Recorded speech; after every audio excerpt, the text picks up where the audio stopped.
ரஜினிகாந்த் அவர்களுடைய வேட்டையன் திரைப்படம் குறித்து ஒரு சூப்பரான அப்டேட்டோட தான் நம்ம இந்த வீடியோவில் வந்து ஆரம்பிக்க போகிறோம். ஃபுல் அண்ட் ஃபுல் அதை பற்றி தான் வந்து பேச போகிறோம். ஸோ சூப்பர் அப்டேட் வந்து கிடச்சிருக்குன்னு சொல்லலாம். வீடியோ கடைசி வரை பாருங்கள், லைக் பண்ணி ஷேர் பண்ணி சப்ஸ்கிரைப் பண்ணி சேனலுக்கு வந்து சப்போர்ட் பண்ணுங்கள். வேட்டையன் டிஷர்ட் வந்து அவைலபிளாக இருக்குது. டிஸ்கிரிப்ஷன்லேயும் ஃபஸ்ட் கமெண்ட்லேயும் லிங்க் கொடுத்துருக்கேன், போய் செக் பண்ணி பாருங்கள். பிடிச்ச கலர் பிடிச்ச டிசைன் இருந்துச்சுன்னா வாங்கி வேட்டையன் FTFS கொண்டாடுங்க. ரீசெண்டாக ஆடியோ லான்ச்சு, டீசர் இதெல்லாம் வந்து வெறித்தனமாக வெளியாகி படத்திற்கான அந்த ஹைப்பை வந்து எங்கேயோ கொண்டு போயிடுச்சுன்னு சொல்லலாம். மனசிலாய பாட்டு ரிலீஸ் ஆகியே வந்து பல மடங்கு படத்துக்கான ஹைப் வந்து ஏறின நிலையில் பார்த்தீங்கன்னா அதுக்கடுத்து ஹண்டர் வந்தார்னு சொல்லிட்டு இன்னொரு பாட்டு, அது இன்னுமே சரி படத்துடைய அந்த பலத்தை வந்து கூட்டிச்சு. அது இல்லாமல் ஆடியோ லான்ச்சில் உள்ள ஹைப்பை டீசர்லாம் வந்து பங்கமாக வந்து இருந்துச்சுன்னு சொல்லலாம். சப்டில்லாக TJ ஞானவேல் அவர்கள் அந்த ஜெய்பீம் திரைப்படத்தை வந்து நிறைய பேர் பார்த்தீங்கன்னா OTTயில் ரிலீஸ் ஆகிடுச்சு, தேட்டரில் வந்து அது அப்படி கொண்டாடி இருக்கணும் அப்படி இப்படின்னு சொல்லிட்டு இருந்தாங்க பார்த்தீங்களா.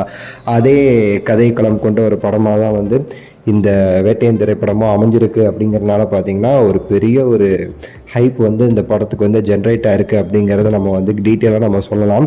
எப்படின்னா வந்து டீசர் இந்த பாட்டெல்லாம் கேட்டு ஆடியோ லான்ச்சில் உள்ள ரஜினி சார் ஸ்பீச்சு, இயக்குனர் ஸ்பீச்சு எல்லாத்தையும் பார்த்துட்டு பார்த்தீங்கன்னா டீசர் ஆனவனே ஓகே, ஆல்ரெடி இந்த படத்துக்கு ஒப்பந்தம் செய்யப்பட்ட சில டிஸ்ட்ரிபியூட்டர்ஸ்லாம் இருக்காங்கல்ல, அவங்க உடனே வந்து ஆரம்பிச்சிட்டாங்களாமா, இந்நேரத்துக்கு வந்து சீக்கிரம் வந்து முடிச்சு போடுங்க, எனக்கு இந்த படம் வேணும், இந்த மாதிரி அந்தந்த ஏரியாக்கள் எல்லா இடத்துலையுமே சரி படத்துடைய அந்த படத்தை ரிலீஸ் பண்ணுறதுக்கான ஆவல் வந்து கூடிக்கிட்டே இருக்குதுன்னு சொல்லலாம்.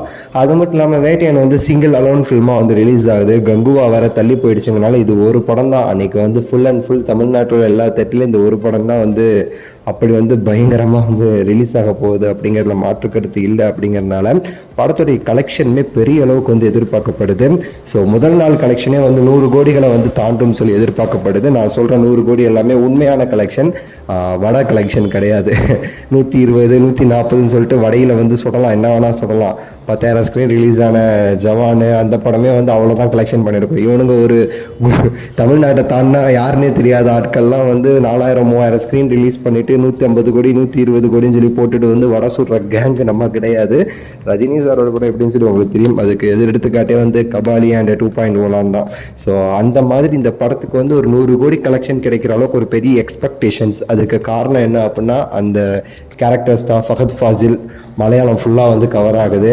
இந்த பக்கம் Amitabh Bachchan Hindi belt Overseas belt ஃபுல்லாக கவர் ஆகுது. அது போக ராணா ரஜினி சார் அப்படின்னாலே ஆந்திரா அந்த சைடில் வந்து ஒரு பெரிய ஒரு ஹைப்புங்கிறது நமக்கு தெரிஞ்சது தான். ஒரு பெரிய எதிர்பார்ப்பு இருக்குது.